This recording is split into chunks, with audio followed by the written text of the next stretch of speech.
So good afternoon, everyone. My name is Skip Conover, and I am one of the founders of the Wisdom Path Colloquia, of which my partner is artist Tim Holmes.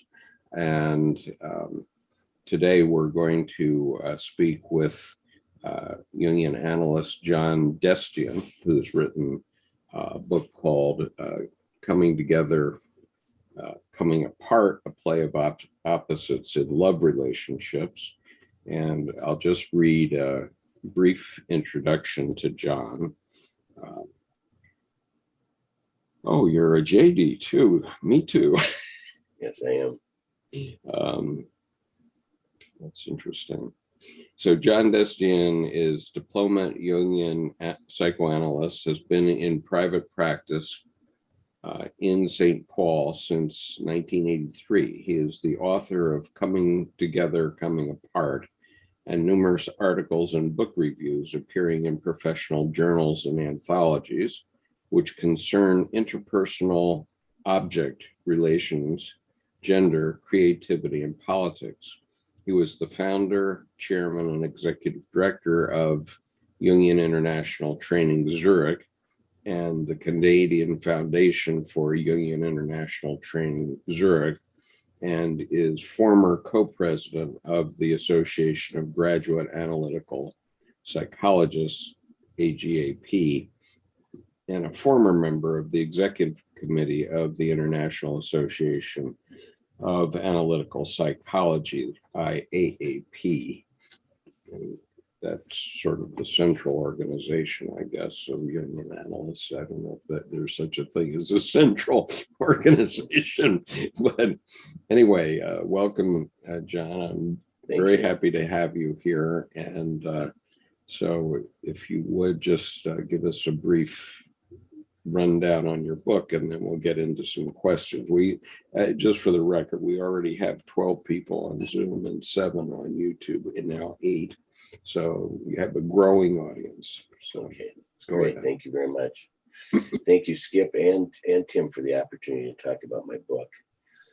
I'm going to just say a few introductory words about the ground out of which this book came to be. I want to leave plenty of time for the questions and discussions. The book is about relationships, but it's not a how-to. Rather, it's a how they are. At least that's what I thought and what I intended to write. But someone who read the book recently told me that the book breaks down the life of relationships and their dynamics in such detail that the how they are acts as a kind of guide to how to relate to what comes up. It does so, he said, by helping to recognize the markers that I give names to in the book. Infatuation, magic moment, equilibrium, pseudo-equilibrium, blackening, separation, and mental union.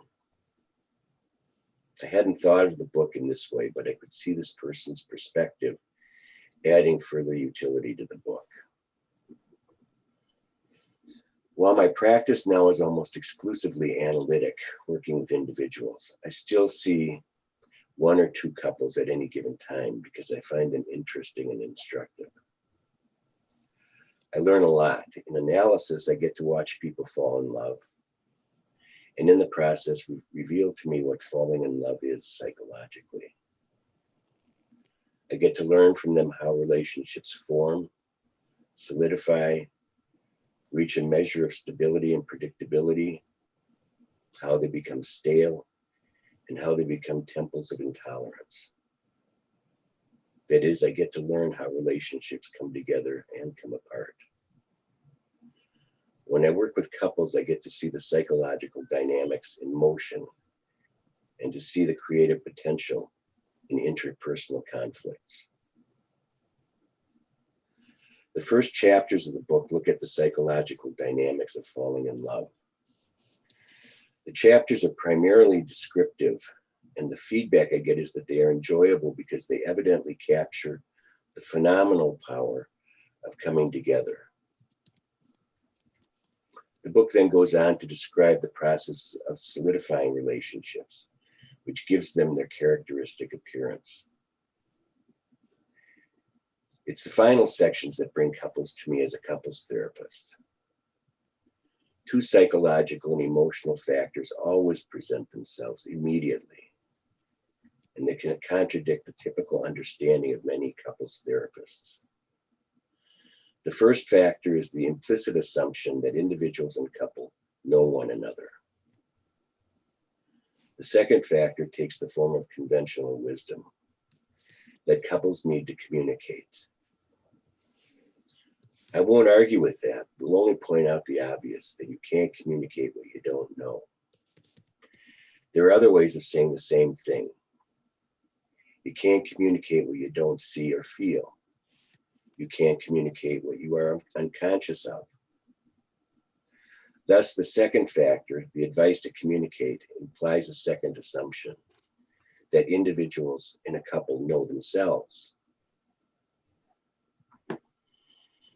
My experience tells me that these assumptions are either idealistic, inaccurate, or at best incomplete.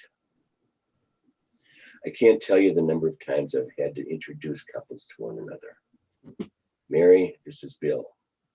Bill, this is Mary. Or Bill, this is Bob. Bob, this is Bill. Or Mary, this is Carol. Carol, this is Mary. Individuals and couples rarely know one another beyond the superficialities. The superficialities are the behaviors each person exhibits.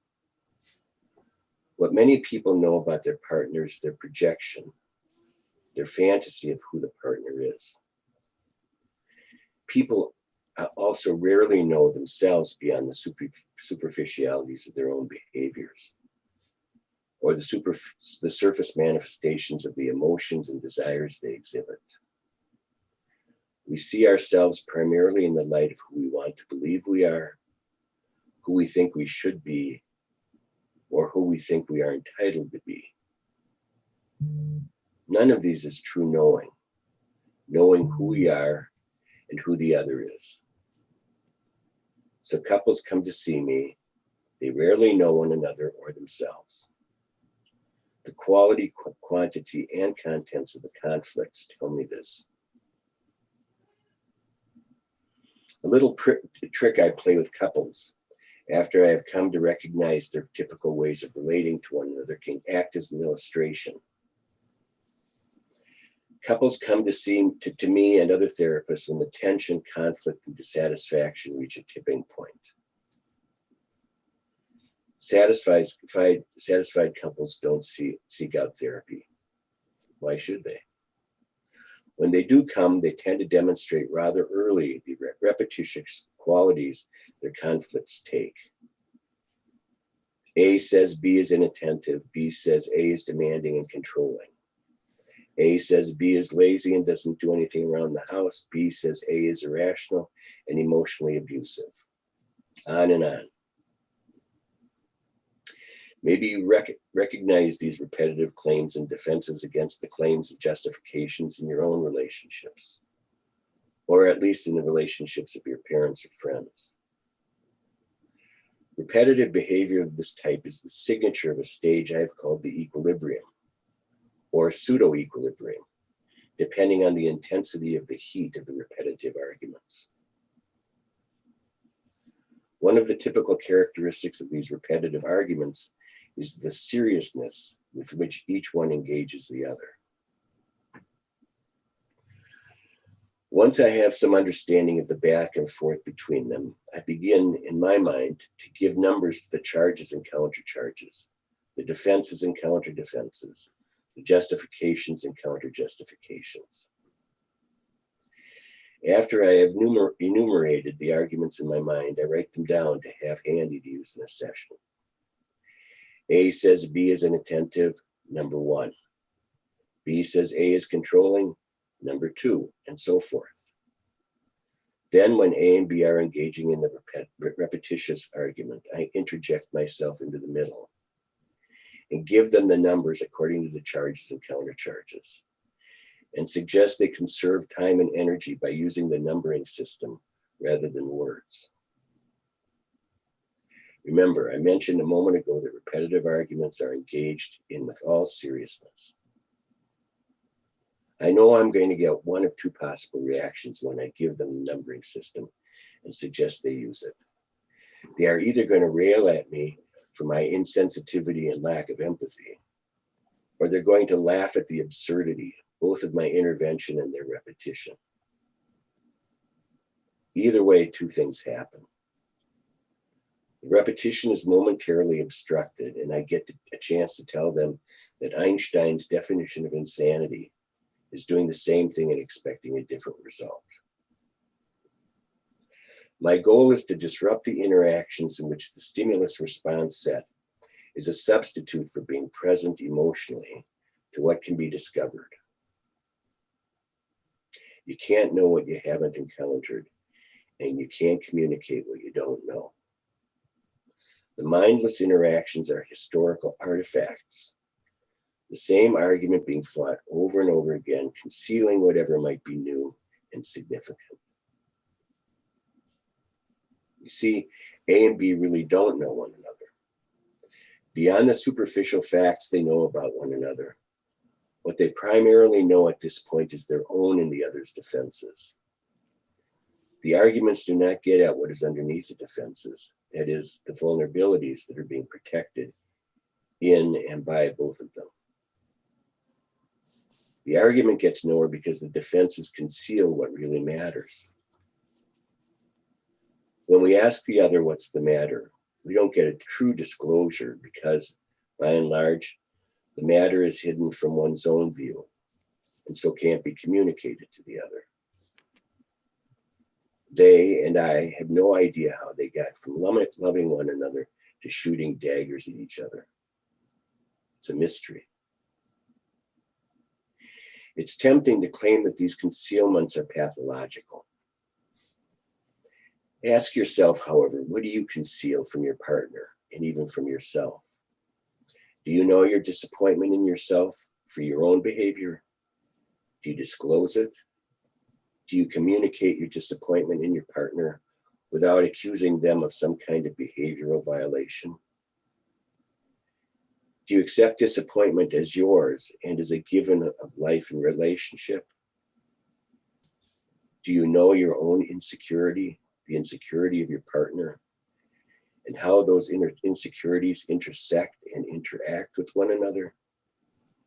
None of this is pathological. This is being human.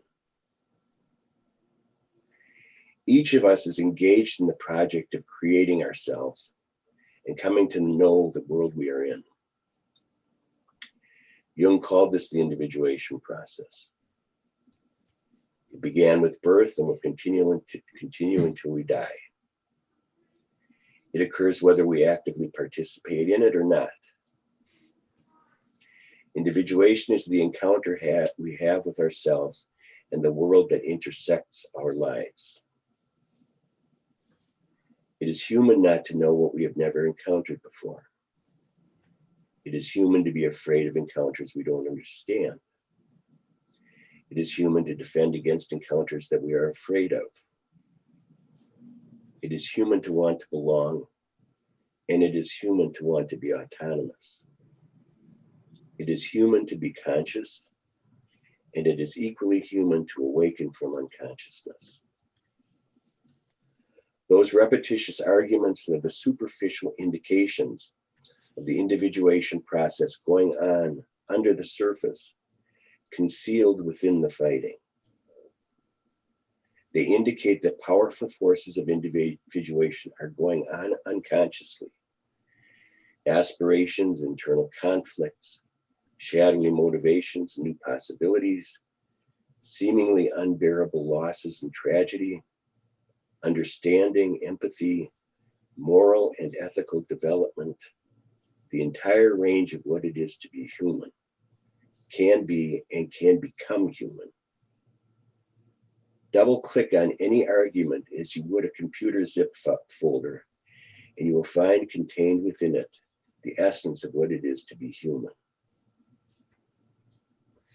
That's what this book is concerned with, what the essence of being human is, how that essence is revealed in relationships, and by extension, the essence of relationships is also unearthed. So now I'm open for questions. Well, let me begin with one specifically, which is, could you defend your statement in your first sentence? There is no such thing as marriage. Well, I don't have to defend it. I mean, marriage or discuss it. I don't care if you defend it or not. Yeah, I mean, that whole preamble is about the way that that marriage is a construction of human beings. That is, it isn't something that exists ontologically. Relationships do. They're tangible, but a marriage is a legal and religious construction, and it serves the purposes of civil society and religious culture. It's not a criticism of the idea of marriage. It's just a way of saying that relationships in which marriage is not a reality have the same ontological stature as marriage does. The problem then, looking at it from the standpoint of the religious or the civic function of marriage, is they come with certain kinds of expectations. And those expectations are what I take up in the book called collective consciousness. They have ideals associated with them, expectations about how people are, how people should behave. And those expectations, those ideals conflict with the individuation process, as I just described it, that is of becoming human.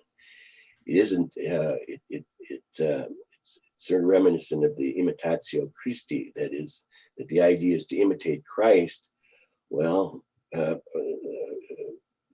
that's problematical when there's all sorts of stuff going on unconsciously or in the shadows that contradict that imitation.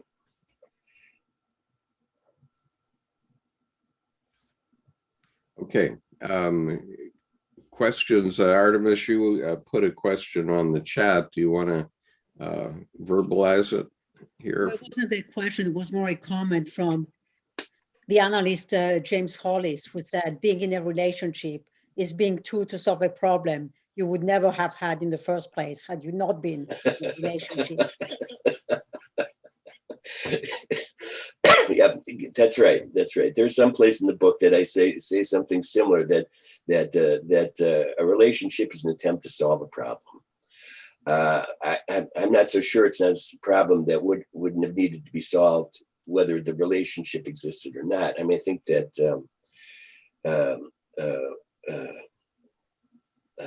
relationships emerge out of the instincts.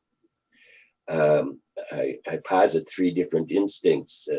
Freud talked about the two instincts: the sexual instinct and the aggressive instinct. So self-preservation and preservation of the species. But I posit a third, which is the need for relationship. And so relationships solve the problem of the instinct for the need for relationship. I mean, you see that from the earliest moments of life when infants are seeking out relationship, and you see the development of the need for relationship in the relationship between caregivers and their children, and babies, infants, toddlers, and so forth. You see the back and forth in which it's compelled. And it's compelled not by shoulds, although shoulds can enter into it, it's compelled by something that arises internally from us, that need for relationship. Thank you. Other comments? Hey, John, I've always been fascinated with the myth of Tristan and Isolde, that seems to at least reflect the psychology of the Western person, where in Tristan's case, he falls in love with two women of the same name, and one is a real woman and the other is his anima. And I've always wondered if human beings, at least in the West, wouldn't be healthier if we had two spouses. Similarly, one that is the real person that you take home and you sleep with at night, and the other is this kind of fantasy image that keeps alive your own creative spirit. And I'm an artist, and so I've always had this really intense relationship with my muse, which is just another aspect of my anima. And I find that I get less in trouble when I make that distinction and don't try to project that muse onto a real human being. Yeah. Well, here's the mathematical problem with that. We'd have to allow it for both people, right? Yeah. Right. So whether they're men and women, men and men, women and women, we'd have to allow for that. So A has a relationship with B and C. So B has a relationship with A and D. Then D has a relationship with A and C and F, right? And pretty soon there's a mathematical problem with that. Apart from that, I think that there's something to be said. I mean, I changed, this book was published originally in 1989, I think it was. Under the subtitle of it was The Union of Opposites with Love Relationships. Well, I was a bit more naive or innocent back in 1989 than I am now. And over the years, couples and individuals have taught me that it's the play of opposites, it's not the union of opposites. And I think that there's something to be said for the very play of what you were describing, Tim. The muse on the one hand, and the conventional on the other hand. Those two are always in tension with one another. And they don't come to rest, and they are the stuff out of which development occurs. If you watch those of you who are parents will know this. Essentially, when you have an infant and a parent, and the infant smiles and the parent smiles. The parent smiles and the infant smiles. The infant cries and the parent frowns. The parent frowns and the infant cries. That give and take is the expression for me of the way in which the essential human experience of relationship is of wanting to please and to give pleasure. The infant smiles and the parent smiles, and the infant takes pleasure out of the parent's smile. It's that back and forth. And so the pleasing the other and wanting to be pleased are always in tension with one another. This entire book is about that. And that's also the same thing when we're talking about the muse and the conventional, we'll say. We all need to live in a civil society, which means we have to be somehow capable of submerging our desires for the sake of the other being the culture, the other being the spouse, the other being the children, the other being the friends or jobs, et cetera, et cetera. So there's always a tension there, and that tension doesn't resolve itself until we die, because we're always engaged in that process of wanting to please ourselves and wanting to please the other. And it's in the tension of that we come, that's the individuation process, as I understand it.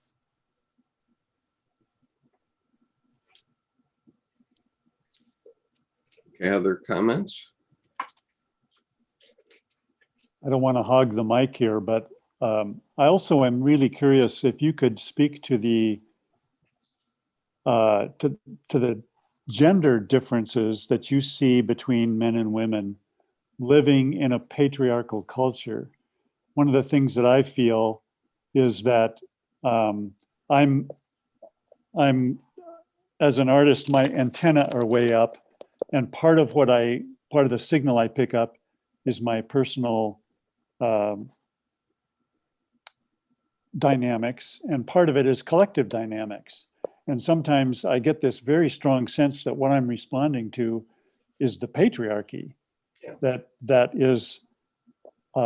that extends over centuries and is much, much bigger than even the current society. So I just wonder how you see that manifest in the relationships that you encounter and that you work with. Yeah, I've gotten myself into real trouble over the last 30 years. It's 30 years now. I gave a lecture at that time called "Men, Are We Really So Disgusting?" and I answered that question. Yeah, we are.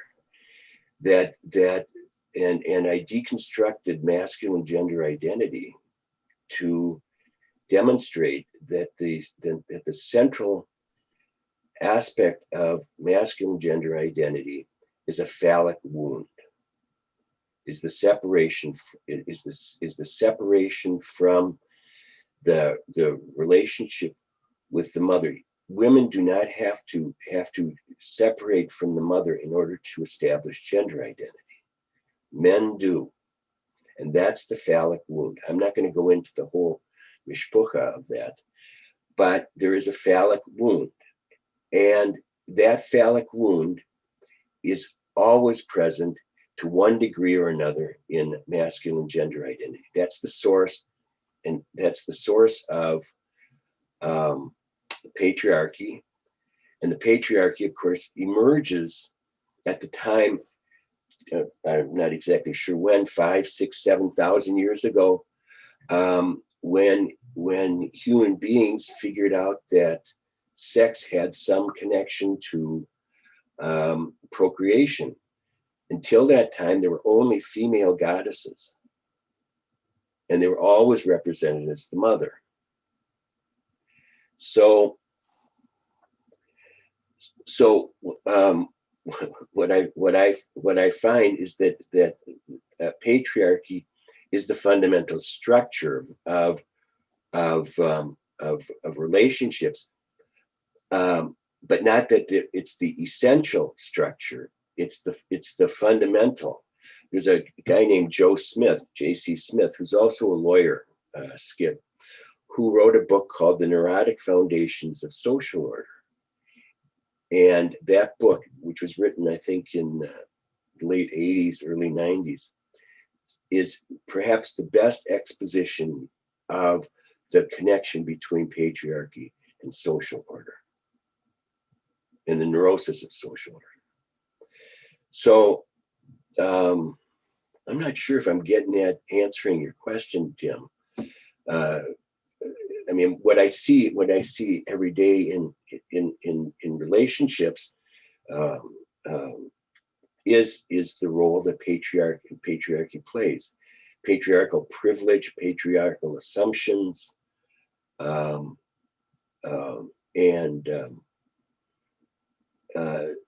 they're a principal source also of couples not knowing one another, not knowing themselves or one another.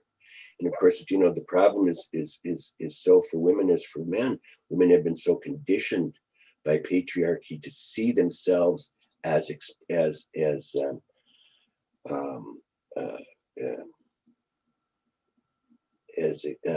extensions of men, as the image that a man wants of them.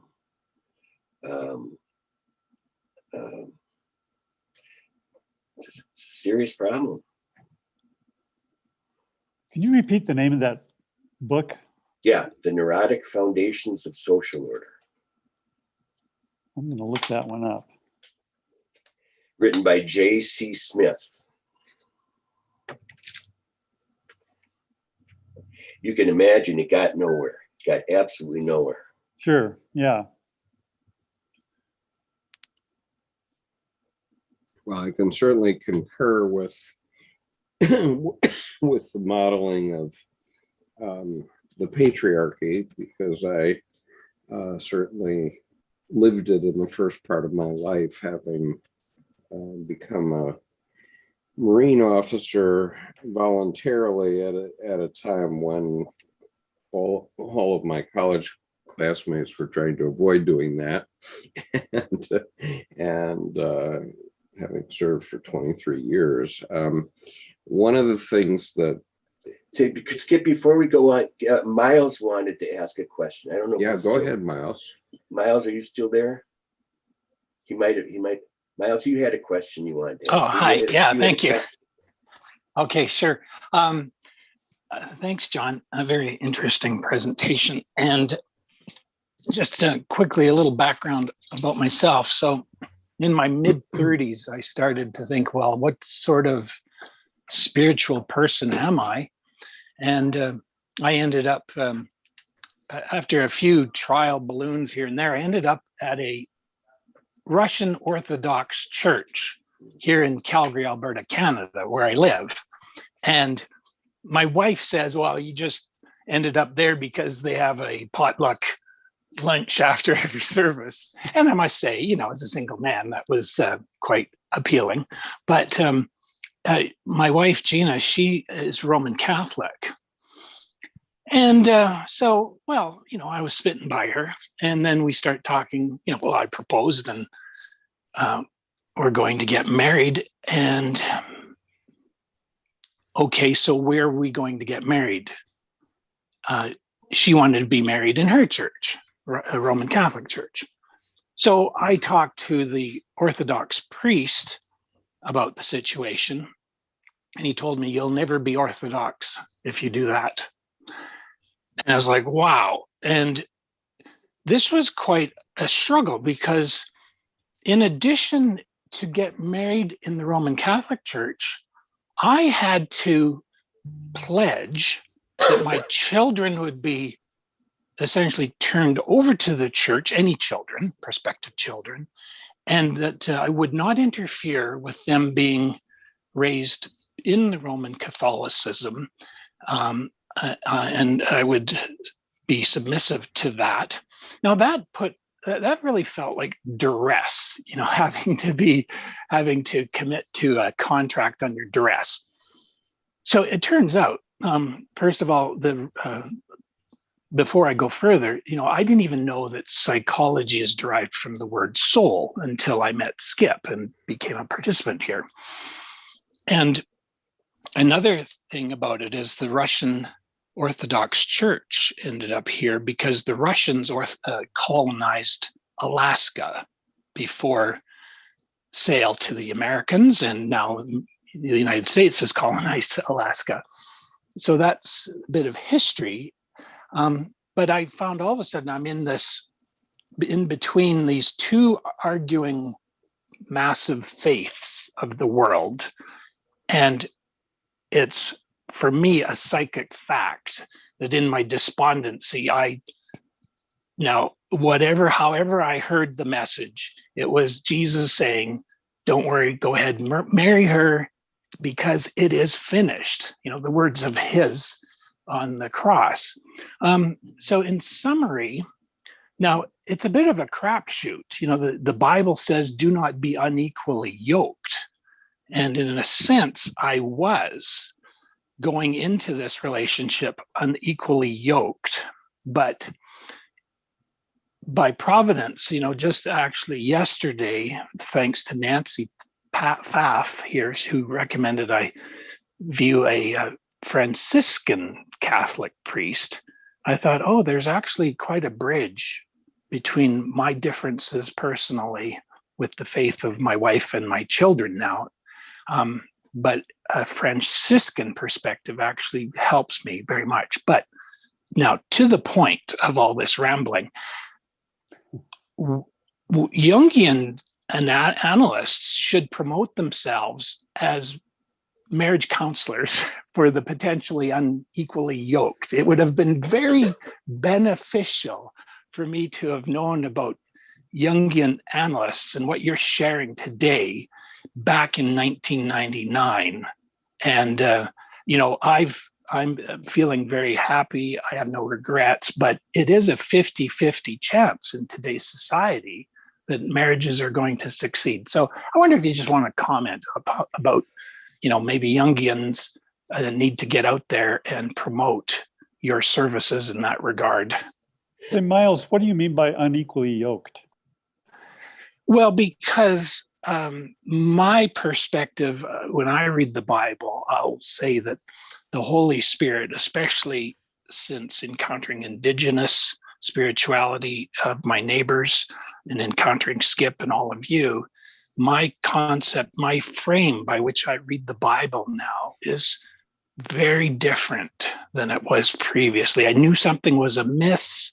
I knew there's always something I'm just not agreeing with, whether it's Roman Catholicism or Eastern Orthodoxy or Calvinism, or I did get baptized in a Baptist church, but even left there too, so that's what I mean. Unequally yoked is that you have very different perspective or understanding of what the fundamentals of religion and spirituality and or the Bible itself means from your partner.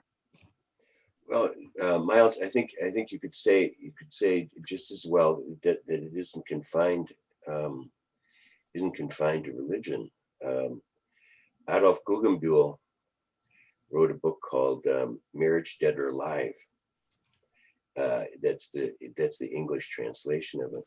It was written in I think it was late 1970s, and in it he says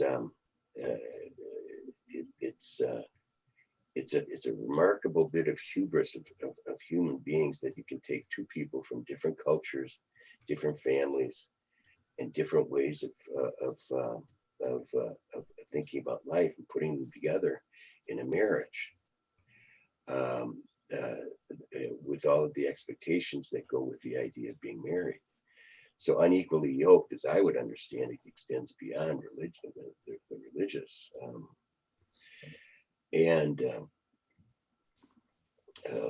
As far as Jungian analysts doing a bit of self-promotion,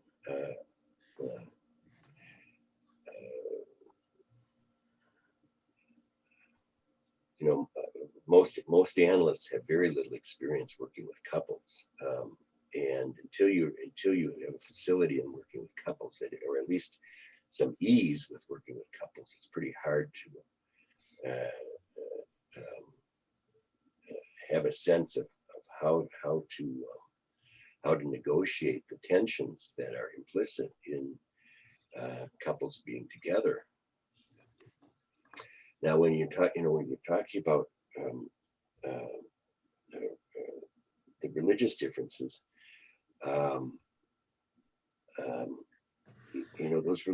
those religious differences are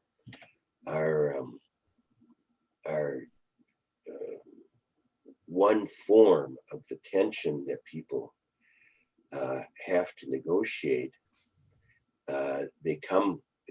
People come from different families. Maybe they come from different cultures. They have their own individual expectations,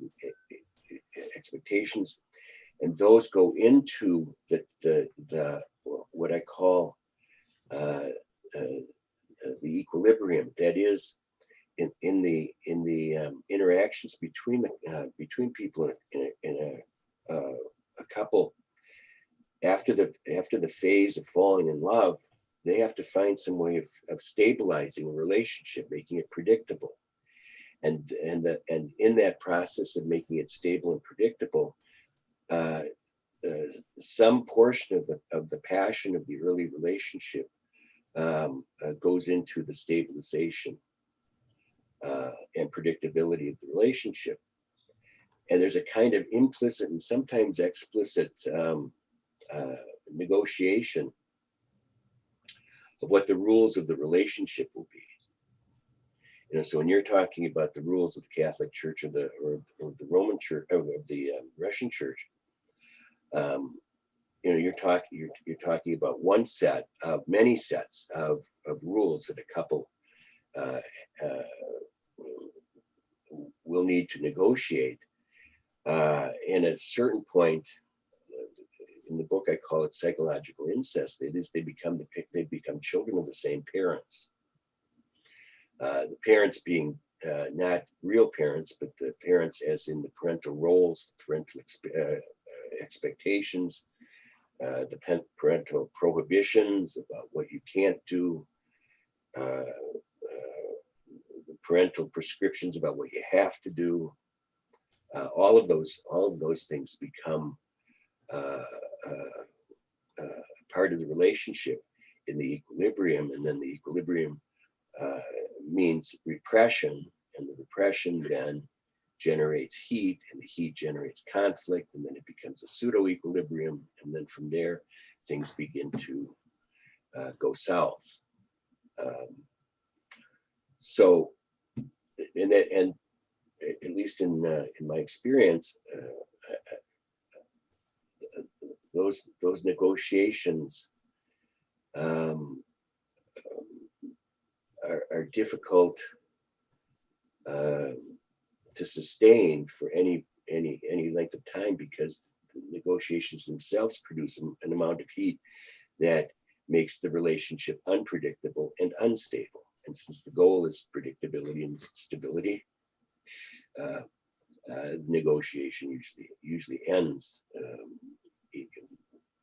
in a heated, conflictual sort of way. John, I have a question. Can you define what you mean by marriage? Are you talking about in a religious sense or a legal sense? Yeah, I'm talking. Yeah, when I'm talking. Yeah, when I'm talking about. Yeah, that's it. Yeah. Yeah, and then if you could go into your belief that marriage does not exist, yeah, because that's a very broad and interesting, provocative thought.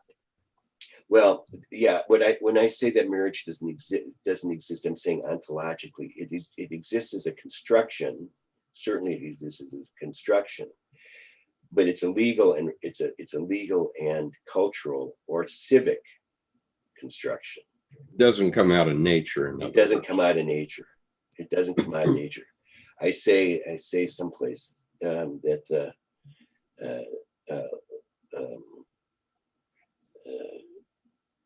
you know how we say the only sure things are death and taxes. Well, the only sure things are birth and death. Those are ontological. Relationships are ontological. They exist. They're demonstrable. They're part of how it is to be human. Marriage, you don't need to be married, right? It's something that society or religion constructs for its purpose. Right. That's okay. That's far okay. And now I kind of get it, because I was reading about Joseph Campbell. He says here, marriage, as I said, is not a love affair. It's an ordeal. The ordeal consists specifically It's an ordeal. That's what he says. I'm reading it. Yeah, and it says the ordeal consists specifically in sacrificing ego to the relationship. And so with that, it's different from, well, he also believes he was married for like 40 plus years. And I got to even know his wife, Joseph Campbell's wife, because she lived for her entire life here in Hawaii. So he does believe in marriage, and he claims that he did have a happy marriage. And he believed that marriage was a union of two souls that becomes one. It's a different entity from the individuals. And basically you lose your individuality for the sacrifice of the union of the two souls. So anyway, Well, when he's talking about sacrifice, I want to say something about that sacrifice. Well, that's what he said. Yeah, he has a high regard for sacrifice, and so do I. Yes, Right? He has a definition of sacrifice. That's exactly right. Yeah. Exactly right. A sacrifice is a very different thing from acquiescence or repression or some other form of avoidance of the tension. Sacrifice is an act. It's an act of love. And not romantic love, but of love of oneself and of the other. It's a very different thing. Correct. But you don't have to be married to have that capacity for sacrifice. Correct. And even way before really religion got in the way of two unions. I remember, well, I'm growing up Roman Catholic too, when I was about to get married, and I had a wonderful Catholic Jesuit priest who counseled and said, you know what, you really don't have, he said, you really don't have to get married. You know, back in the old days, when two people met and they fell in love, all they needed was, number one, a witness and a declaration of their love for one another. And they could be doing it out in the forest. And basically, we used to be in the forest. So, and so there was no papers and no, obligations and commitments. And so it was just very, very simple. But nowadays, in our modern society, it gets very entangled in legal jargon and legal paperwork. And you too, John and Skip, you're both lawyers, so you know that it's a really a big money maker, this whole marriage institution. Yeah, I think it belongs primarily to Christianity and Christianity's both religious and civic history that has turned has brought the two together. I'm not sure about this. Somebody can correct me if I'm wrong, but I think once upon a time in the Jewish traditions, it was sufficient for a man or woman to merely renounce the marriage. And I think that was also true in Islam. Yes, it's called a get, G-E-T. Yeah, right. That's right. Thank you. That's right. So I think it's the way in which Christianity has been so intimately connected, not only in the religious life but also the civic life, that the two got merged, the civic and the religious aspects of marriage. Jordan, did you have a question? I do have a question. Oh, Yeah, go ahead, Chris. John.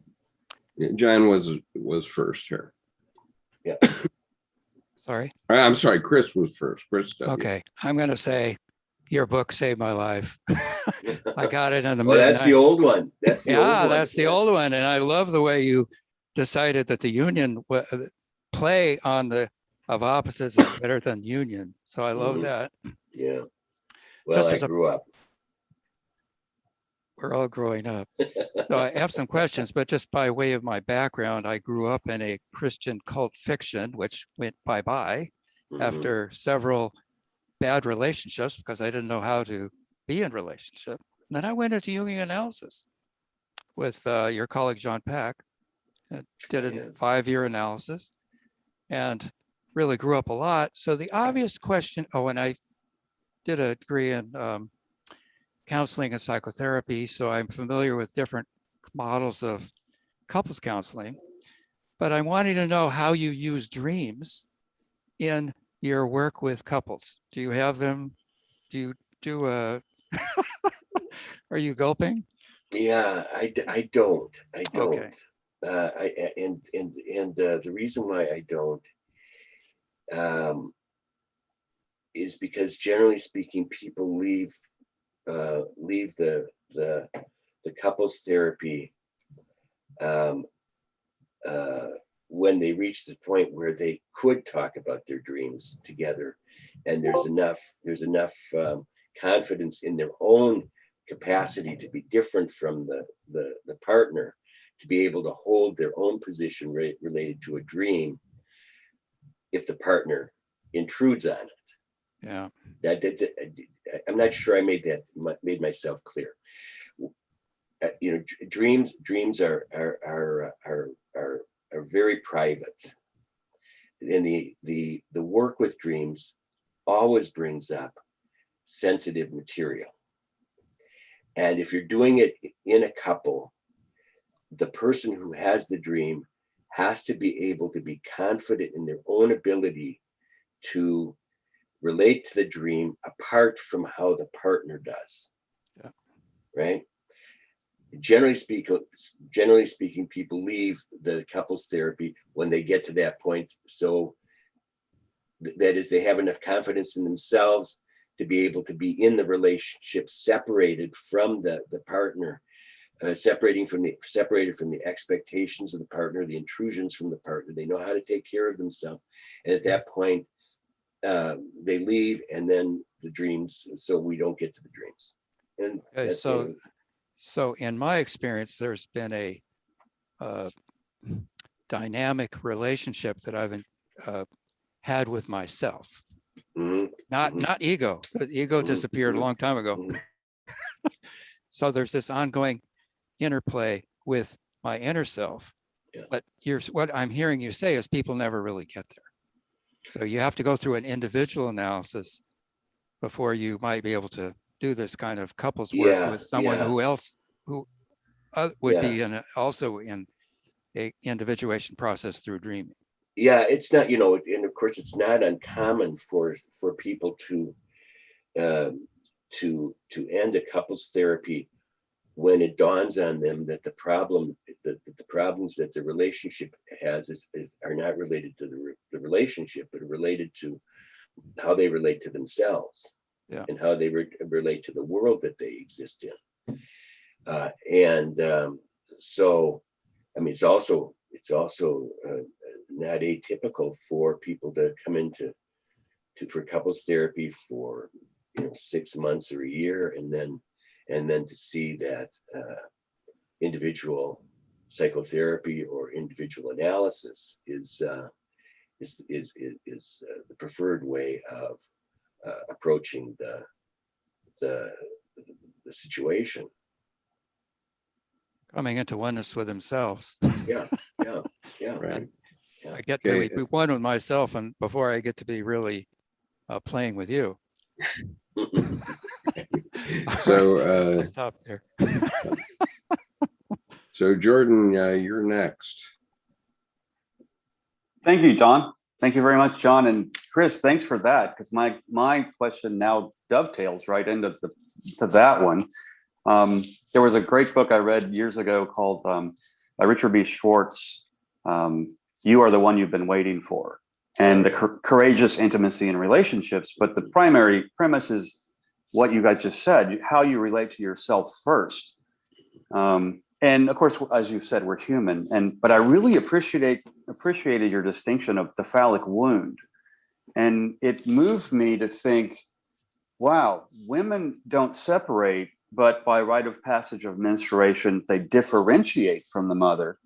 Though the separation verb of the men from the mother, it made a marked distinction between those two. And can you speak to, in that regard, tools that would address the female differentiation versus the male separation that inherently, just because of their difference, I mean, hopefully their dignity of difference where people can respect what's happening, but can you speak to tools when someone, say, gets T-boned? And I have to say, I love the double click on the zip file because, Pandora's box opened kind of thing. Yep. Can you speak to that in terms of, because you've made such a wonderfully fine-grained distinction throughout your presentation. I mean, for example, the Imitatio Christi, which I went, oh, look at that. Things lurking in the shadows. But then I never thought of the Imitatio Christi as pretty much your persona, unconscious or conscious. And that when you said the problematic with things, in the shadows, back to, could you speak to tools or perspectives? Yeah.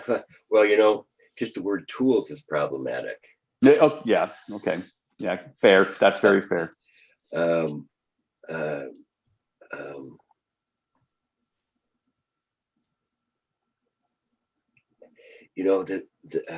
The differentiation, a woman's differentiation as she grows from the mother,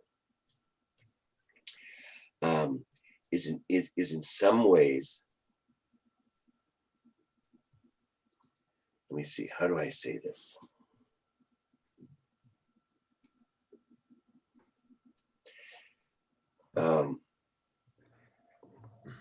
The differentiation is itself patriarchal. Where'd you go?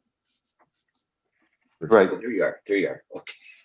When the images keep moving around, I wanted to find you. The idea of differentiation is itself patriarchal.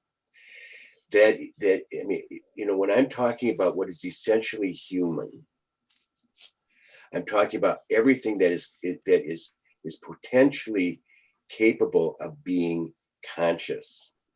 And when I'm talking about what is potentially capable of being conscious, it's culture that splits it off.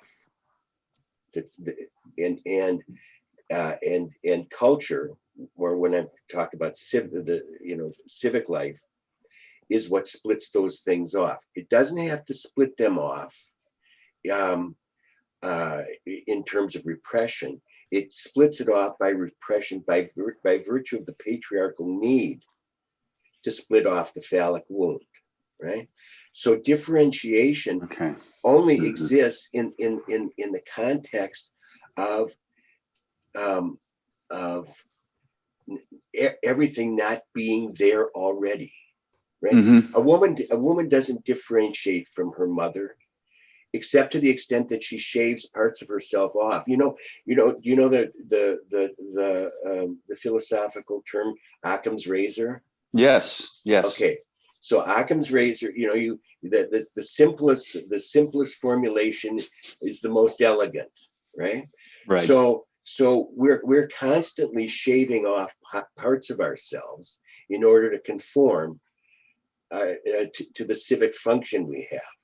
The same thing is true for women when they're differentiating from their mothers, right? They don't have to, because we all essentially share the same things, right? We're different in any given moment, but at all moments we're the same. So differentiation is itself a patriarchal notion. I really appreciate that distinction there, going back to that which is the essence of life or can be conscious, because I think then I think I kind of trick questioned myself trying to make a distinction that was at a finer grain, when in reality it was more of the deep knowing and understanding of there's simply a dignity of difference between separation and differentiation, but no need to solve it out. There's no calculus of balance the equation. It's the dance, like you said. And that, I like that because it takes the eraser and erases the word union of opposites into syzygy and makes the dance, edits and puts the dance of the opposites. And I feel that's much more robust. So thank you for that response. I appreciate that. I wish we had done this before the book was published, so I could have changed it to the dance. I like the dance too. Oh, that's not what you said, is it? No, you said no. It's the play of opposites. The play of opposites. No, that's okay. So, pardon. Thank you very much. The dance would be just fine. Okay, so I have a couple of questions on the thank you on the John. YouTube chat here. One is the fire says, "What's the difference between marriage and a couple other than the signed papers and ceremony?"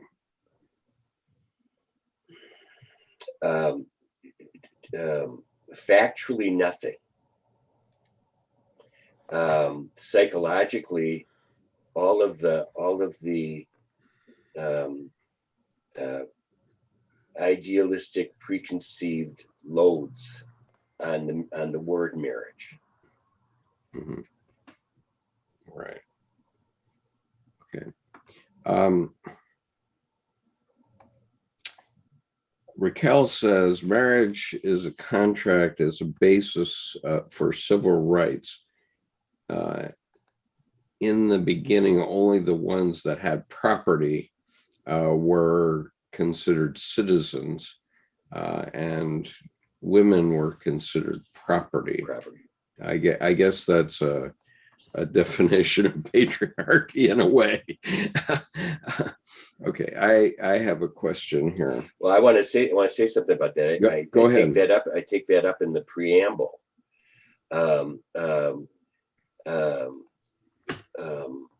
Marriage. What did I say? I say something like marriage giveth stability and security. It taketh freedom, I think is what I said, something like that. But yeah,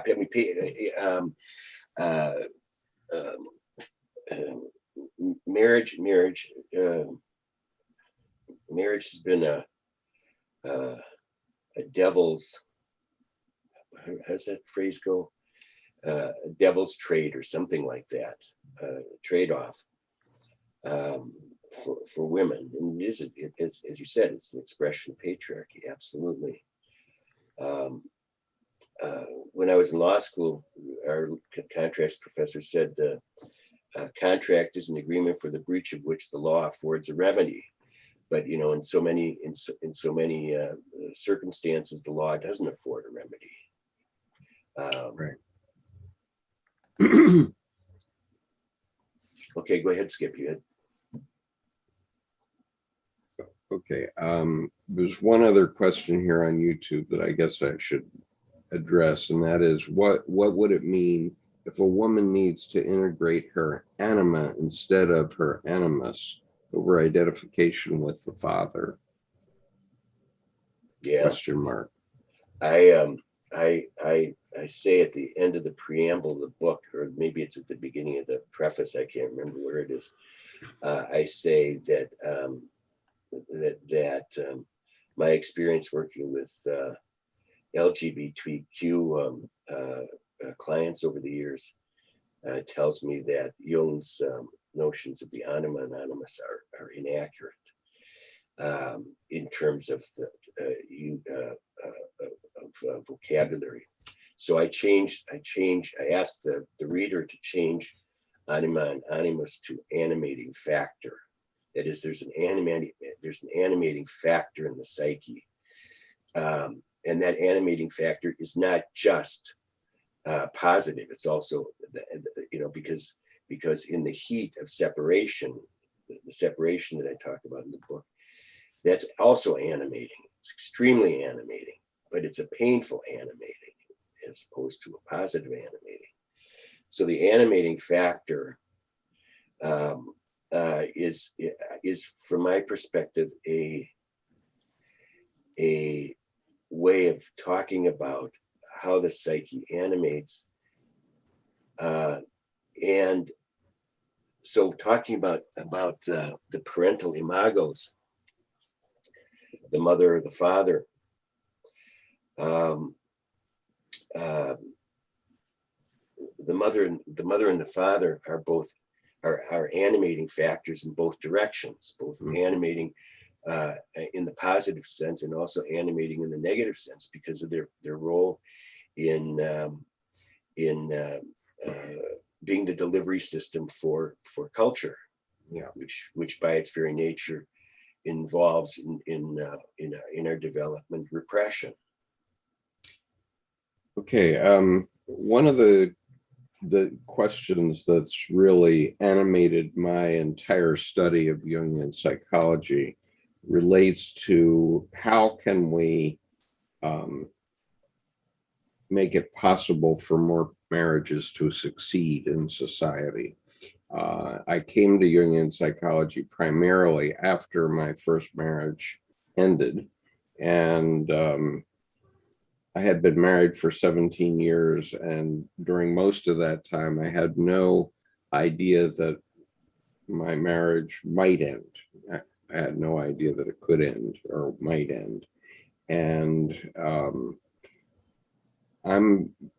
I've always been very interested in how young people, maybe as young as middle school or high school at the latest, could be educated to understand things that would better make them able to cope with the realities of marriage.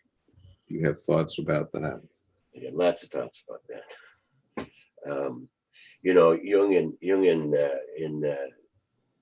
I think it's volume 17, Development of Personality,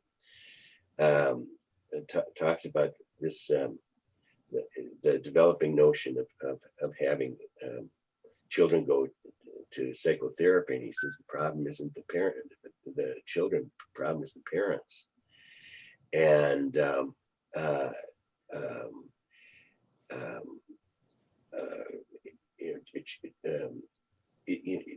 talking about what can be done with children to educate them, middle school, high school, it would require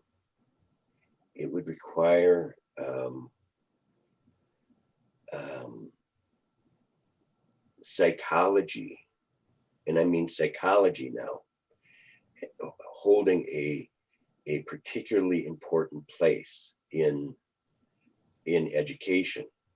Now, and I'm making the differentiation between psychology and mental health, or psychology and behavioral health.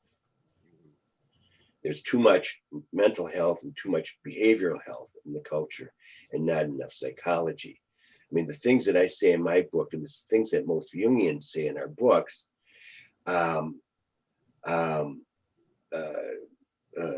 mental health and behavioral health professionals look at blankly.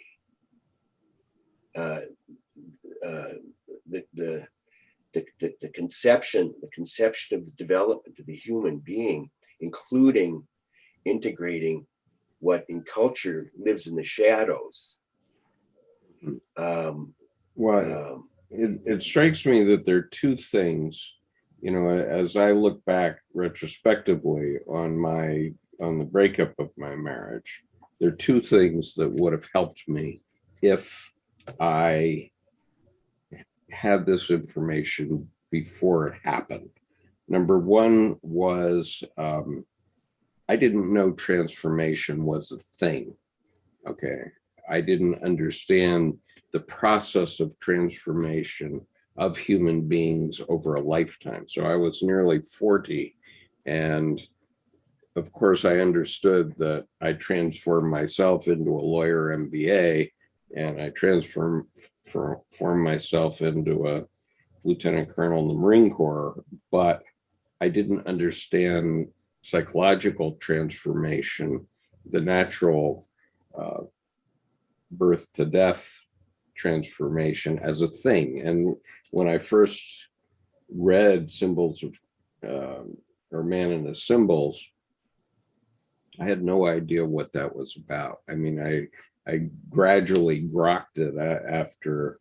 In my case, I read the book 3 pages at a time to my wife before we went to sleep every night for a year.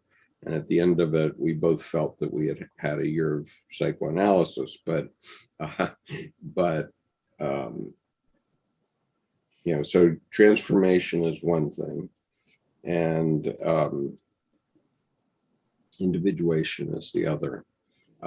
Just what that means, and you know, I still have many people coming to this YouTube channel who have no clue what the distinction is between individuality and individuation. Yeah. Well, you know, what I said in my little talk at the beginning,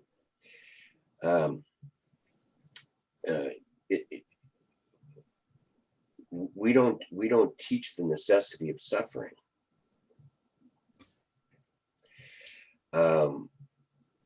We don't teach the necessity of sacrifice. We don't teach the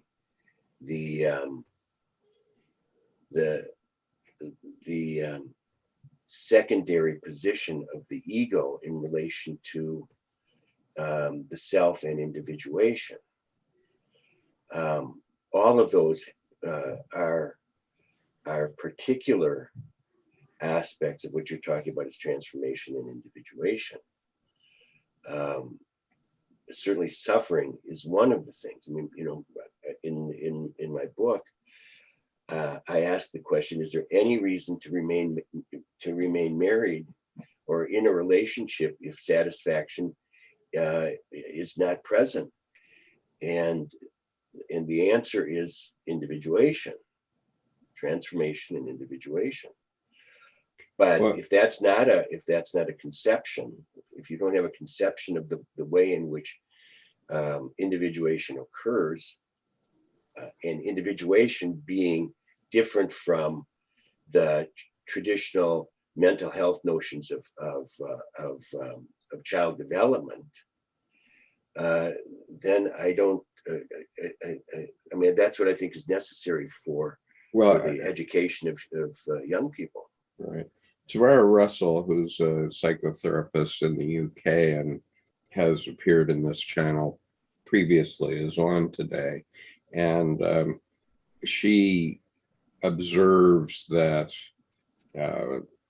therapists don't get out there and communicate with, for example, with educators. So for example, your book, which is published by Chiron, it mainly seems to be aimed at the Jungian analyst community. Preaching to the choir. Right. I have another term for it, but I'm going to be kind and not use it. The first word of which is mutual. But yeah, right. I know that one too. Right. So I want to ask the question, is there any activity within the Jungian community that is trying to get something out to educators? Well, okay. let me say something about, first of all, that the book is published by Chiron. The book is published by Chiron because none of the mainstream presses will publish it. Understood. And why will they not publish it? Because it won't be a popular book. It won't make money. Right. So that it seems to me you have a fortress in that you're trying to assault, and how do you get around that fixed fortification? That's well, certainly something like this offers one possibility. You know, another possibility is I mean, Adolf Guggenbühl's book actually did quite well, and Jim Hollis's books do quite well. Yeah, I mean, I don't deny that they do, but there's a cadre of people, many of us that are here on the Zoom call are among them, who are interested in general terms and so are reading them. But in terms of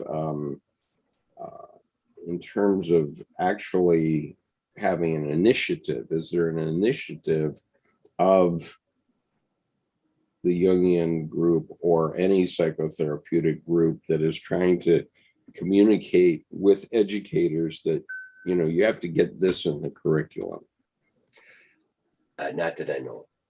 Okay. Wouldn't that also fall into the problematic art and music being amputated out of education?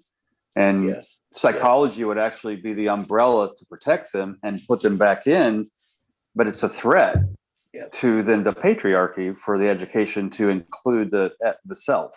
Yeah. I must be, God, 25, 30 years ago. I was asked to give a talk to some seniors at a private school here in St. Paul. I wasn't invited back again. Now, it could have been that my presentation wasn't very good. That's certainly a possibility. But it also could be that it rubbed somebody the wrong way.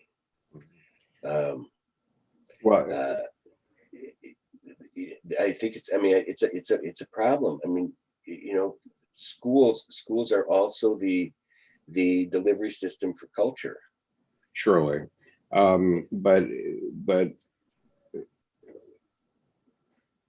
okay, let me give you an approach that occurred to me today, because it's happened 3 specific times in my life and it worked. And that is to use the idea of simulation. And I could envision a simulation where you selected a group of schools where the kids at whatever age, maybe seniors, don't know one another. And you select groups from each of the schools where they wouldn't know one another, something like your Irishman going up and down the paths to meet someone, but put them together and ask them to pair up and then present them with some problems that they have to deal with. And I want to give you 3 specific examples that have worked for me, one of which is quite Jungian. The first was Model UN. I was involved in a Model UN in high school. The issue that was discussed that day was should the UN penalize the Union of South Africa for apartheid? And I was selected as the ambassador of the Union of South Africa.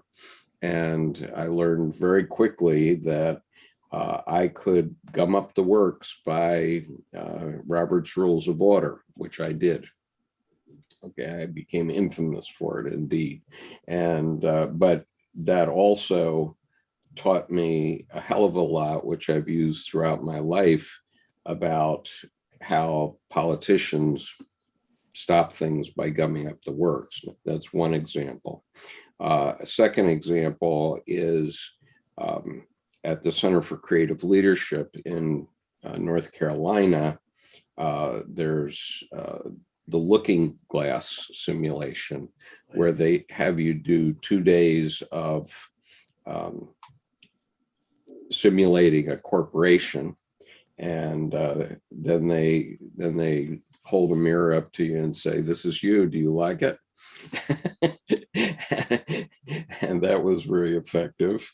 And then when I was doing my own teaching in business school, and I was teaching MBA students, basically, I used a chief financial officer simulation in all of my classes. Regardless of what I was teaching, I also used that simulation because it caused the students to simulate the interactions among different people within an organization. And I had them write a paper on it. And so that's just an idea. I wanted to flip it out to you and see what you had to say. Well, yeah, there are in schools here anyway, peer mediation programs. where they start with simulations, where the kids who are the peer mediators start with simulations, but then they actually become mediators of their peers in schools as a way of conflict resolution. Mm-hmm. And certainly something like that, enlarging it, broadening it to include other kinds of relationships, romantic relationships, for example, would be a way of getting at what you're talking about. I think it's great ideas. It's simulating the marriage relationship, Yep. but it's no harm, no foul. It's a day or 2 days where you come together, you do a simulation, and then you go back to your original school and your original boyfriend or girlfriend type thing. Yeah, it's reminiscent of that San Francisco, I think it was San Francisco experiment, simulating prison guards and prisoners. That was frightening. It was frightening, but you certainly get a pretty good glimpse of your shadow. Surely. What's in the shadows. Yeah, my wife had an additional fillip on this, which was that which was that you could have students come in with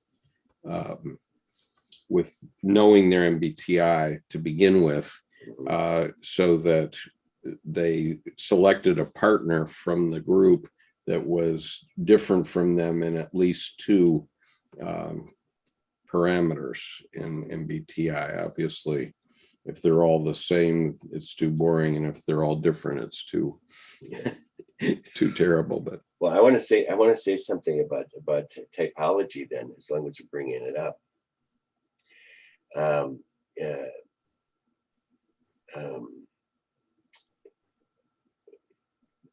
Typology, from my perspective, the only interesting thing about typology is how it's used defensively. how it's used defensively. Everything begins with the sensation function. You can't think about something, you can't feel about something, you can't intuit something unless you have the thing first. And so everything that emerges out of as typology emerges out of the relationship between the ego and thing and the sensation function. Mm-hmm. And so Jung thought that there was a particular proclivity to develop along a particular gradient typologically, and maybe that's true, maybe it's not true. I don't know that we could actually measure that, but regardless of whether we measure it or not, the fact is, what's important about typology is how it becomes defensively used, and that especially shows up then in relationships. Oh, definitely. My wife and I differ on only one thing, and that's she's judging and I'm perceiving. Mm-hmm. And we learned long ago, because we've been doing this for 25 years probably, is that if we don't agree with the other, we can say, "Oh, that's very J of you," or "Oh, that's very P of you." I'd just like to jump in and contribute something as I'm thinking. First of all, I see on Chiron that although I'm in Canada, I can purchase through Chiron. You don't seem to be on sale at Amazon.Canada or .ca. I would have to go to Amazon U.S. But the one thing that's different is that on Amazon.com, through the US version of Amazon, I can get a Kindle version quite affordably, which isn't offered on Chiron. But I just point that out, is that the book is reasonably priced as a Kindle. It's reasonably priced as well, I suppose, if you don't have to pay for shipping. But we also, so we have components for a wonderful offering to create to youth. but I would say it has to be presented to them in university or college, or technical college, wherever, where perhaps your book could be part of a study guide for young people. They could create clubs in their education institution, and every young person is struggling with this. How am I going to find the right partner? I have this desire to be connected to someone, but I'm just, especially me, when I was a one of three brothers, I maybe had more of a challenge, I think, trying to figure out the female, having not only my mother as an example, but we also have BTS. My daughter's crazy about BTS. She's university aged, and yet BTS, the songs, they're not very obvious. Like, there's a lot of young people, I'm sure, watching BTS. They're not catching the references to the work of Carl Jung. We have Mirtis, who I don't know if she's here today, but she's wonderful at being able to say, oh, look, there's, Boy with Love is doing this, and there's a red book in the background. So a lot of that, that goes even over my head sometimes. But BTS is a phenomena, and your book with a study guide, as Skip is saying, as an offering, along with the other work in Chiron by Murray Stein, because he's done, critiques of, BTS actually went to him to get a lot of their inspiration. So anyway, in summary, maybe John, you want to work on a study guide and, package for university, college aged youth. Yeah, well, actually, that was the impetus for getting the book reprinted again.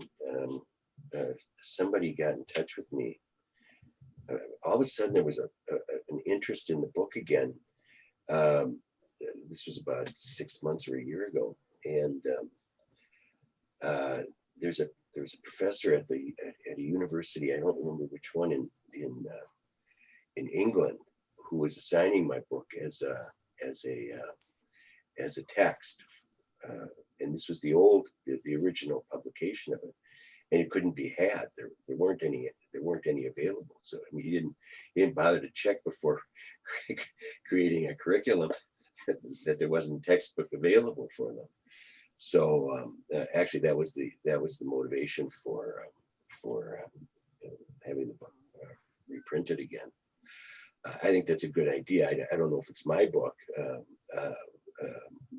but I certainly think you're right about Murray and Jim Hollis, both of them,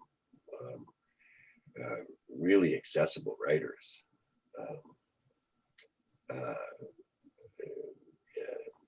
And I'm not sure my book would be as accessible as Jim's or any of Murray's books.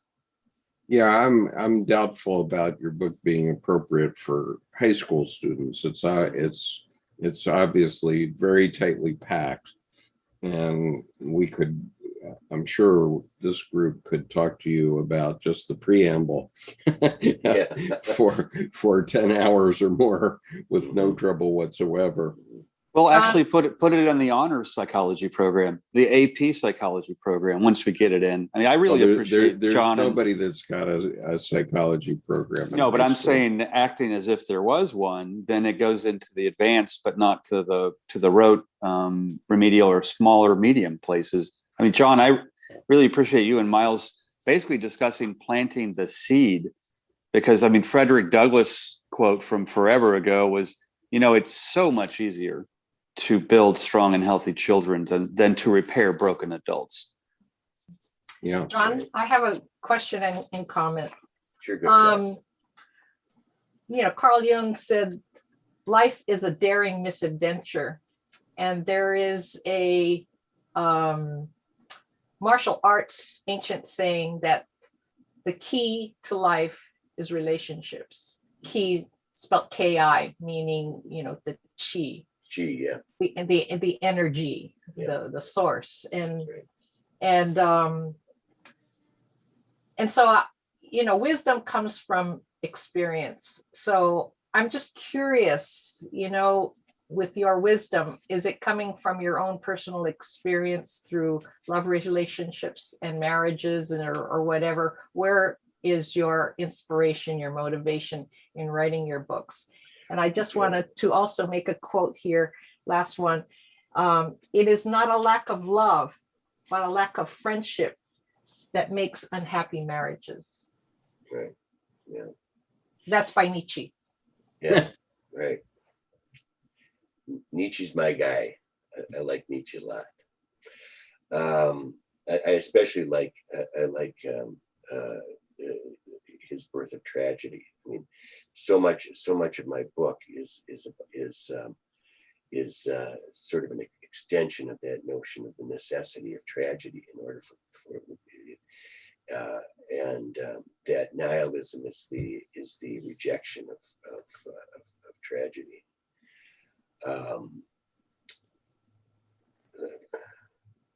Okay, now I got off on that tangent. I'm sorry, I forgot. What was the first part of it? What was the first part of it? I asked you, I said that wisdom comes from experience. So can you elaborate and share some of your experiences that motivated you to write such, an epic, dissertation on relationships and the opposites? Well, I had the hubris of working with couples before I was one. And certainly was disabused of any fantasies I had of my own skill once I got married. The dedication in my book is to my wife, who I've been married to for almost 42 years. And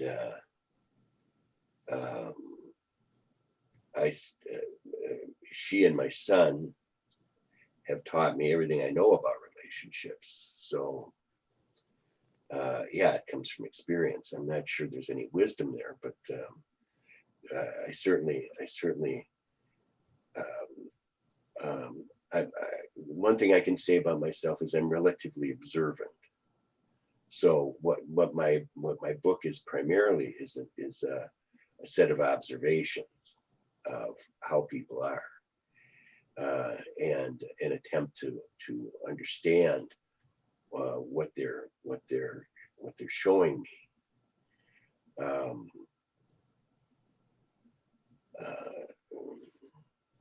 To the extent that I know anything about myself, it comes from my encounters, and it's absolutely true. There's no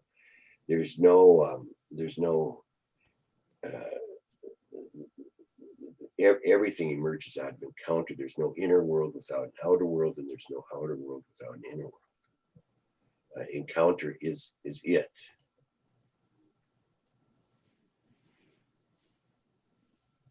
Other comments. I do have one other thing I'd like you to address, John, but let's see if anybody else has other Well, points. hey, Skiff, I'll comment on what you were saying. I like the idea of the simulation aspect that you were talking about, because as some of you know, I was been a Myers-Briggs teacher for 50 years or so, and we used it in corporations, and we tried to get away from what John said, defensive mode. So I'll defend Myers-Briggs because we found it very valuable in the simulations. And as Skip and I both went to the looking glass at Center for Creative Leadership. And so the simulations, you actually are participating, and it's the experience that counts. And if you just read about it and not get that experience, then you can understand, particularly in projections and standpoints. And so if you have a team involved, and that's why simulation promotes that. And so you get that interaction and participatory understanding. So it doesn't become a defensive mode, it becomes a positive mode of honoring the differences that people have. And you appreciate those differences because you know, I can't be a piano player, but I can enjoy you being a piano player, you know. Well, Jerome, I think also it stimulates compassion. You can see and be in the other person's moccasins to at least simulate the experience of what they're going through. So all the more you get to really truly appreciate the opposites. That's, yes. And that's where you get compassion and sympathy and love. Yeah, what I want to point out is that the compassion and empathy are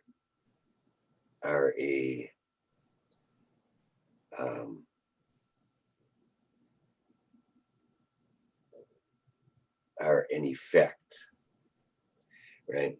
In my book, I talk about the alchemical process of nigredo, which is the blackening, which is, other words for it is the putrefaction, or mortificatio, to make dead, that is to kill something.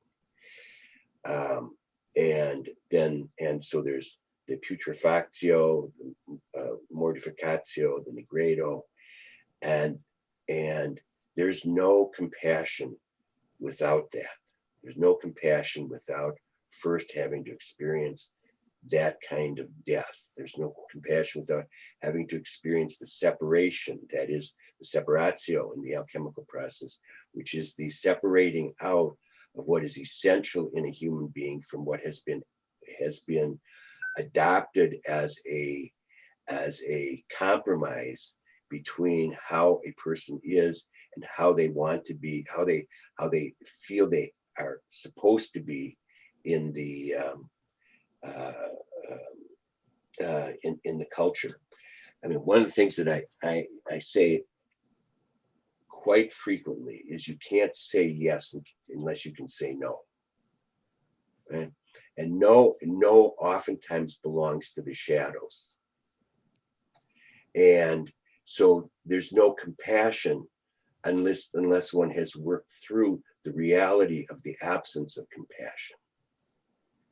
And the transformation that takes place, if it takes place at all, I wouldn't even necessarily call it transformation. I would call it the emergence of compassion only comes out of the suffering.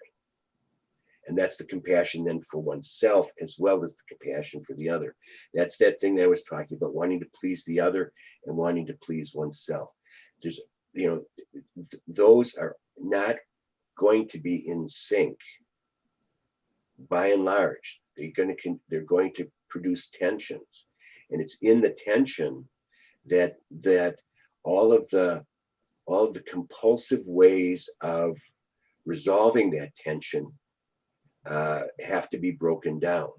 Many people, most people in the tension between pleasing oneself and pleasing the other get into the habit of doing one or the other, pleasing the other or pleasing themselves.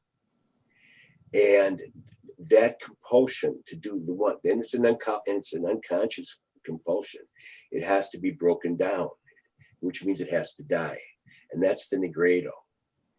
And it's only out of that real compassion can emerge, rather than the appearance of compassion. There's a big difference between real compassion and the appearance of compassion.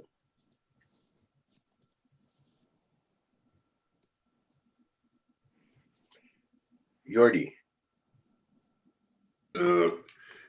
I just emerged from a Buddhist retreat before connecting here. And what you have said just now has a strong resonance. The appearance of compassion and the real compassion, and then compassion emerges from suffering. That's quite food for thought, as most of what has been said here. And I feel privileged. Thank you very much to all of you. I enjoyed many comments. One which comes to mind is Jocelyn, I suppose, on Joseph Campbell's. Now, I have a question. Every time the word patriarchy is mentioned, sometimes it's confusing to me. I come from a generation which is possibly close to many of us, where the word was male chauvinism, in the sense of male chauvinist speak. And one thing is male chauvinism, and the different thing is the anthropological notion, which was used by feminists, I think, originally from the 70s. Mhm. As I understand, patriarchy was the government of both parents Yeah. before that. Yeah. And this The ruling of the fathers. Yeah, it means the ruling of the fathers. the ruling of the father, but again, and that goes, my question comes now. I was remembering a chapter or a passage of Memories, Dreams, and Reflections, MDR, from Jung, when he travels to Africa and describes a life in a village. He came to Africa 2 or 3 times, I think. One to the north and then to the Black Africa, and describes a life in a village which they were living like in the Neolithical, Mhm. hunter-gatherers. And he said that, as I recall, the proper male behavior was to be hunter-gatherer away from the village. And then when they come, it was a feast, the women dress them up, etc., until the spoils were dealt with. And then men were kicked back to the jungle or whatever. And that the female mentality was much more hierarchical there. Yeah. Rank, She was a- wife, etc. That sounds at least clever, an astute observation, but that will hold today. I am not asking if that will be well-received message, which will be not, but Mhm. what will come on as a seasoned, experienced Jungian analyst? I'm reminded of a story. There's a story in the Pacific Northwest from a storyteller by the name of Copper Woman. Maybe some of you have heard of her. And the story, she says, one winter, if you know Northwest, it's cold up there. One winter, the men were sitting around the campfire with nothing to do, while the women were taking care of all the business. And so they looked at the men and they decided to give them politics.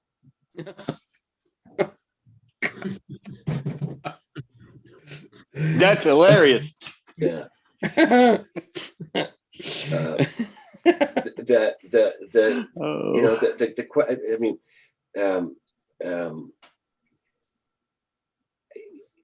in that lecture that I mentioned earlier, the men are we really so disgusting?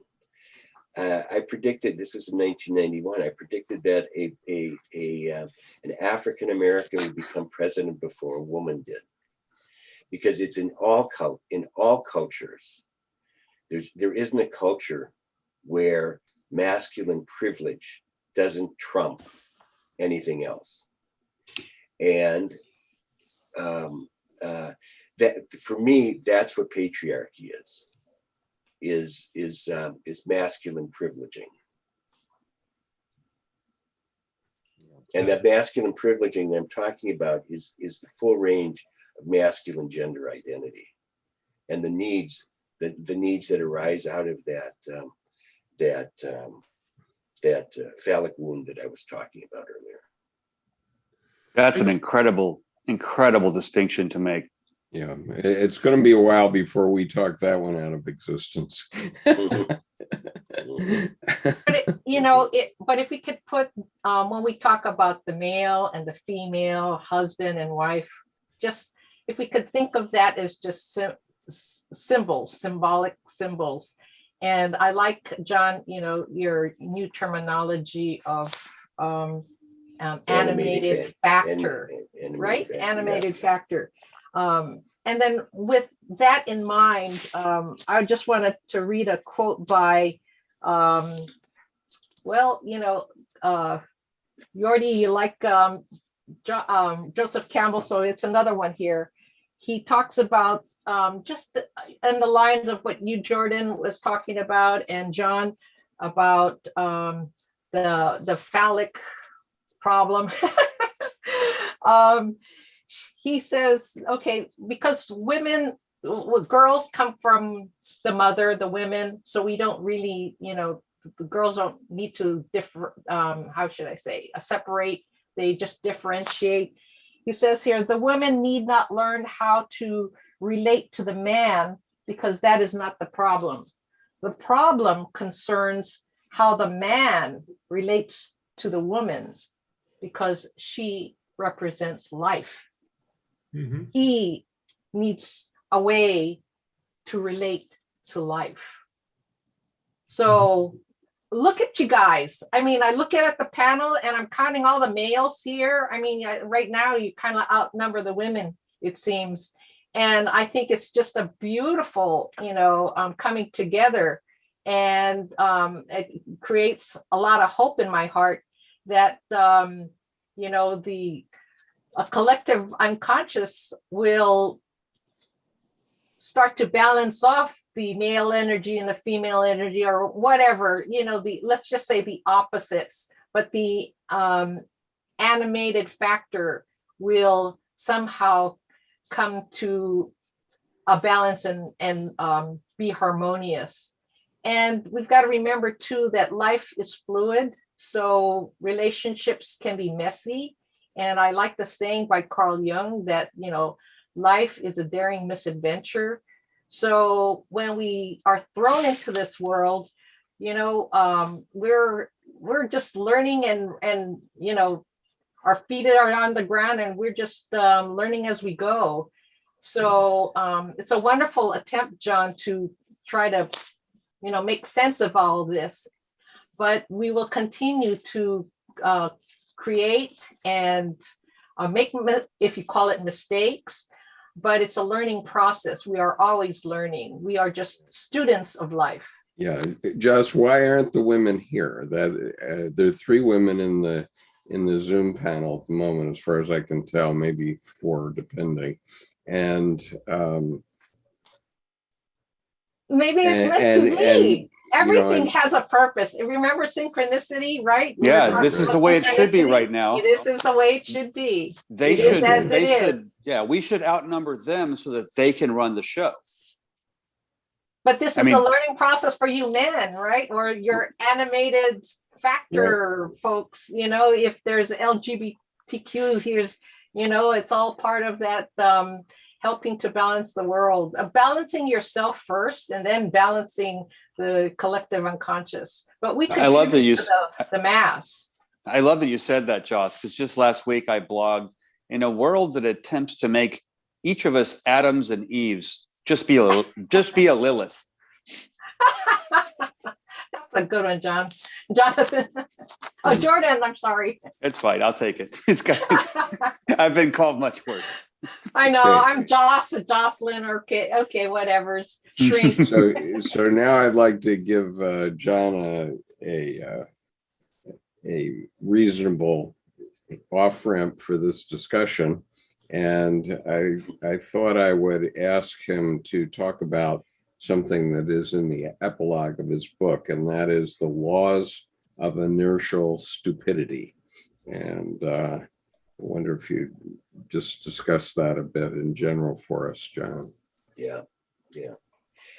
Well, we have to understand that that's entirely tongue-in-cheek. Well, but it's so tongue-in-cheek, it's true.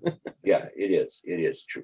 In fact, that's my next book. My next book is going to be called The Laws of Inertial Stupidity. Uh-huh. An elaboration of that epilogue, which is just a brief introduction. For those of you who haven't read the book, the Laws of Inertial Stupidity arose out of conversations that I've had with a friend of mine who's a mathematics professor. And he's particularly psychologically minded, which mathematics professors are not known for. And we were talking about complexes, our own and other people's complexes, and somehow the word propulsion came up. No, we were talking about compulsions, and the word propulsion came up. And out of the propulsion, we came to think about complexes as being propelled, not just compelled, but also propelled. And then he brought up Einstein's dictum, which I mentioned earlier, that the definition of insanity is doing the same thing and expecting a different result. He said that, and then I posited the second one, which is doing the same thing and expecting the same result. So those were actually the first two laws of inertial stupidity: doing the same thing and expecting a different result, doing the same thing and expecting the same result. I mean, if you step back and you think about it, of course it's stupid. But then it occurred to me that there was a law that occurred before that, and that is that you can't know what you've never experienced before. And you'll notice that I've said that in this podcast.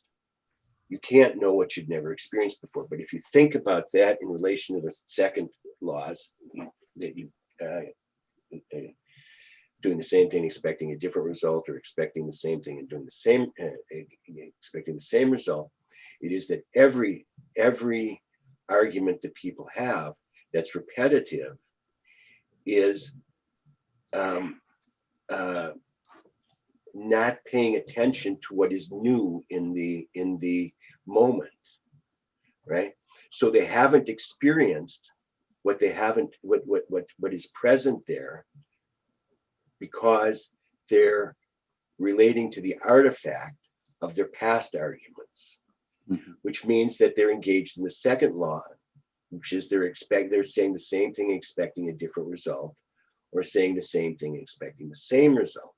Okay, so you have to have the first, which is really just about being present. But being present is very difficult given the second law. So then the third law arose actually out of my memory of a dream of an analysand of mine had years ago, and it's at the end of the book, in which the dream injected some humor into a very difficult situation, and so the third law of inertial stupidity. So there's the first law: you can't know what you've never encountered before. The second law has the two parts: doing the same thing and expecting a different result, doing the same thing, expecting the same result. And the third law of inertial stupidity is, if you take yourself too seriously, go back to the second law. Well, I can say certainly that this resonated with me, because in my first marriage, my wife would repeat every argument that we ever had from the beginning. Every time we had a new argument, I'd get the whole rerun from the beginning. And, you can take that for a while and it's a drip, drip, drip, but ultimately it wears through the porcelain. And that's what it felt like to me. Yeah.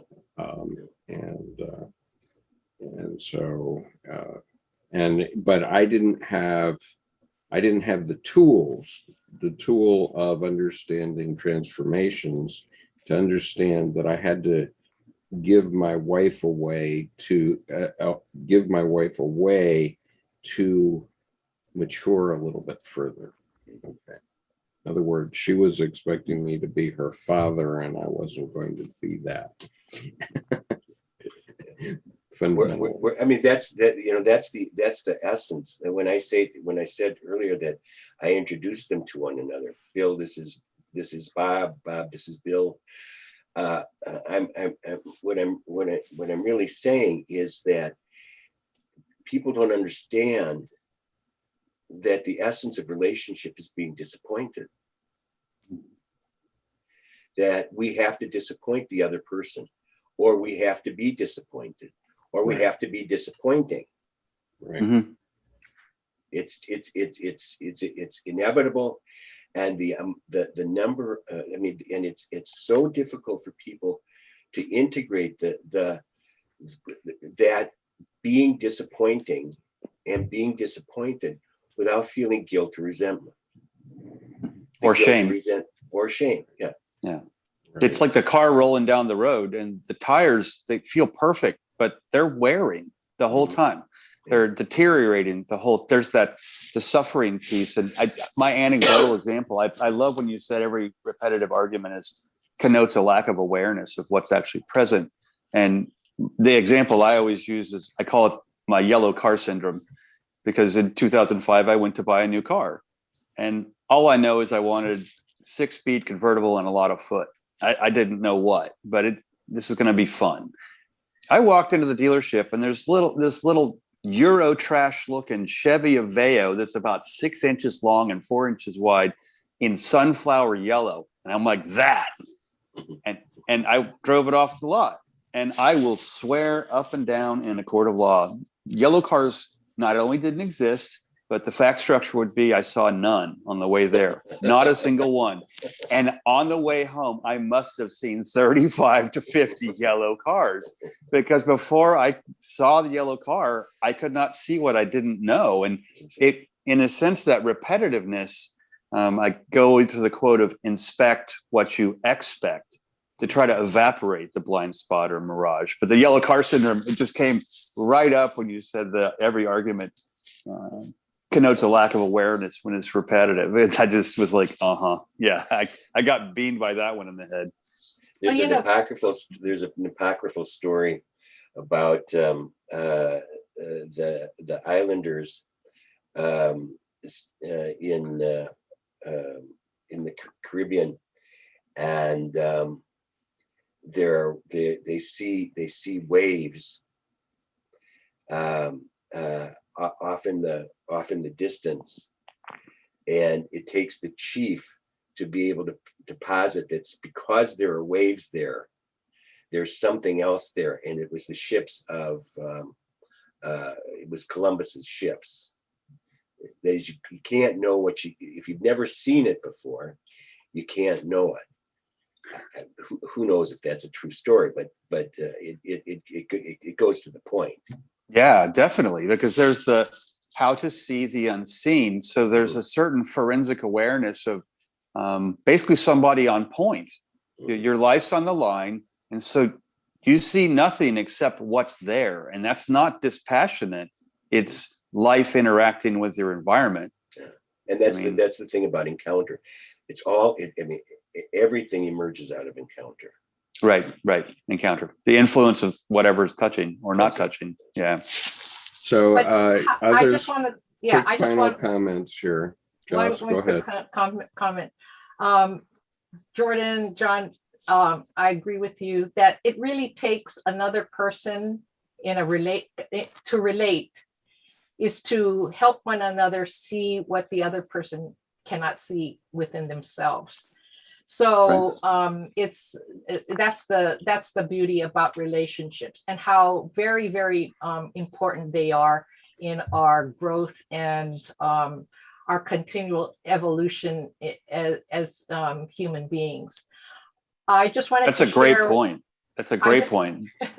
I just want to share one more beautiful symbolic ritual that keeps in my mind whenever I'm in, say, in a intimate relationship. The Jewish relationship, marriage, when they wrap a champagne glass and both of them stomp on it. Well, what does that symbolize? It symbolizes the brokenness of each other, but that the napkin or the kerchief keeps them, it's a symbol of wholeness, that in spite of our brokenness, we are whole. So that brings hope into the relationship. But it also, John, like you said, that we come with, our imperfect selves, dark side. And when you're introducing somebody, John, here's Betty, or so forth, you're acknowledging that this person has its dark side as well as its bright side. And look, he is still beautiful. He is still whole. And I would just want to thank you again, John, for your wonderful presentation. It brought up a lot of, memories, as well as some thoughts that we could share, and hopefully it will help others in this process. Thank you. Thank you. I appreciate it. Thank you very much. Tim, you have any final comments, Tim? Can I make a question? Yeah, go ahead, Jordy. John, will you recommend my presenting your book to my daughter, who is about 30 and recently engaged? Sure. Talking to the fiance as well. Yeah. Well. Yeah, one to each. Yeah. I have to get 3 then. I think. Yeah. Kindle's quite affordable. Yeah, the Kindle is affordable. Yeah, that's right. Right. Yeah, people have told me that it's helpful. I mean, I guess that was the point. I actually think it's more accessible than people think, because what I felt here the whole time was I was getting Mysterium Conjunctionis, and I was getting all of my technical Latin, Greek, et cetera, ad infinitum ad nauseum, that I love, but that, these 9 people or 15 people know, and the rest of the world, what are you talking about? Who cares if Latin doesn't have an I or a J, so they have to use it? I mean, that kind of thing. So all of that big picture Jungian work and just good work was there, but the way you go through expressing it adds the fine grain that lands it and grounds this. So in that sense, from a Jungian quote perspective, I think this thing flies as high as its roots go deep, and there's no Icarus falling out of the sky with it. Yeah, there's a lot more to it than what we've discussed today, though. Yeah, and it just keeps unpacking. Tim Holmes, final comments here. Well, this has been a fascinating discussion, and I'm really appreciative of your being here, John. Every time we hear from somebody with a new perspective, it feels to me like we, shine a light into a dark corner that somehow hasn't been illuminated before. And so this has been just a really great experience. I really appreciate your being here. And thanks for everybody else for showing up too. Yeah, thank you very much. Right. Thank you for everybody for your great questions. Thank you. I'd I'd just like to add another here. thing. All right, very quickly, Miles. Just very quickly, there's just this huge thirst and vacuum out there, because there are all these various apps, dating services or matchmaking services out there making billions. And there are a lot of conversations, there are some conversations, in religious circles about how to find your match. But to my knowledge, I don't know of anything that approaches it from the Jungian perspective, introducing the concept of individuation versus individuality. So, there's just so much potential. And with these new media that we have, it's so affordable to get people together, to, young people who are contemplating relationships or are in relationships to get this information out.